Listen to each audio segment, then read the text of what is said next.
Hi guys! Welcome naman po sa ating vlog. So for today's video nga is nasa Quiapo tayo kanina. Nagsimba tayo and pagtapos magsimba nagpunta tayo dito sa may Ugbo. So magpo-food trip tayo for today's video. So nagkaayaan lang kami kanina na dapat magsisimba lang kami. Doon lang sa amin. Tapos pupunta kaming sementeryo para dalawin sana si Papa. Kaya lang nagkaayaan sa ibang simbahan. Ang layo. So nagsimba tayo sa Quiapo Church and then dumiretso na rin tayo sa Ugbo.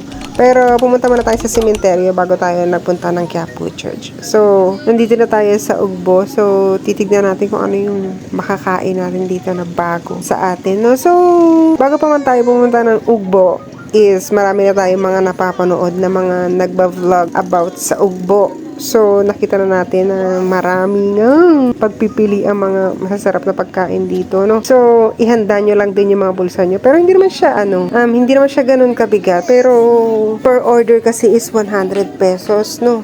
Meron dito yung parang cheesy cheese corn. Ang isang baso is 100 pesos.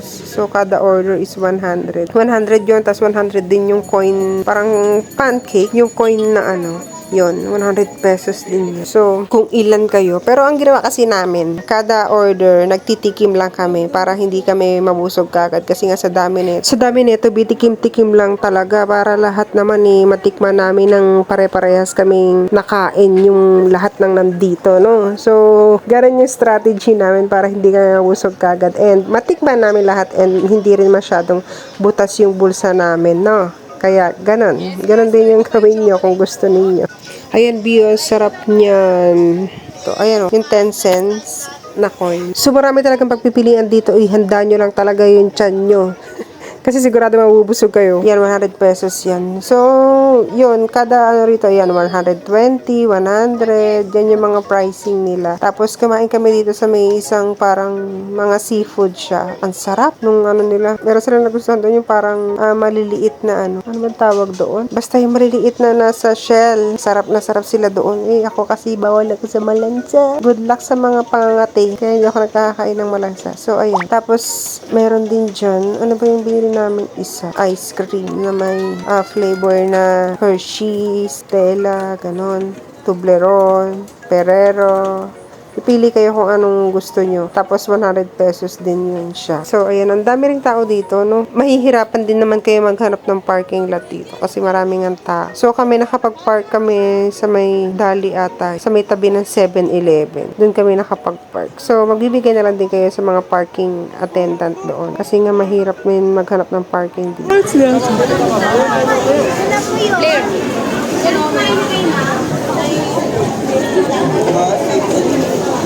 Ito kami seafoods. At kami seafoods. Wow, sarap ng mais. Huwag baka mabasag mo na magtayo na magsak. Hindi na yung sabi mo Wala ka naman magagawa. Bagurat niya yan. gawin ko lang. Crep.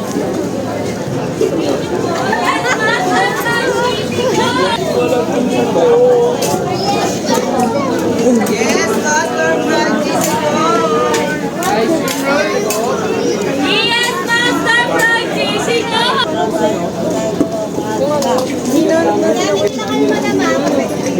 Messi po.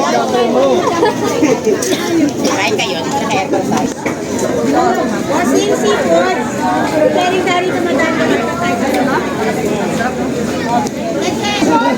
Ano ba yun?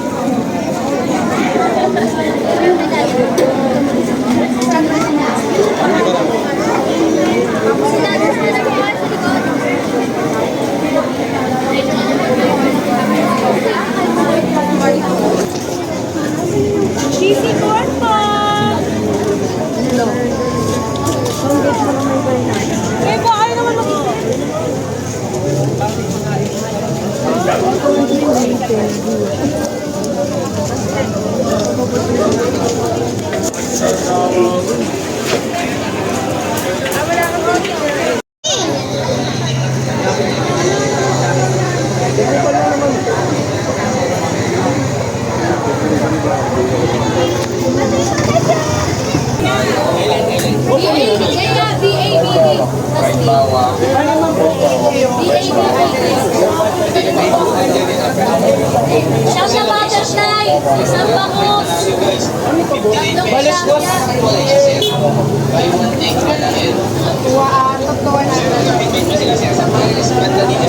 Kami, nakakatulong tong rice wine na rice coffee na ito kasi steam meal yung ginagamit na sweetener dito. So, nalilisin yung pag namin ng mga sugar dahil sa Baga. Doon yung sa kabila yung Saan na sila? Bibili ata sila ng seafood eh.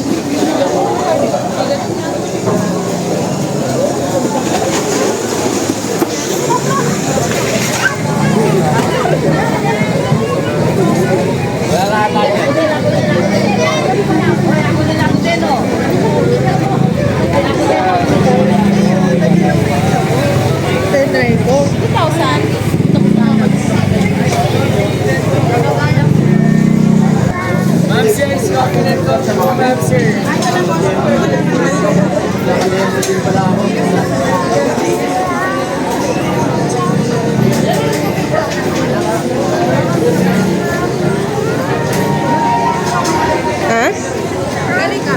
item ba ako?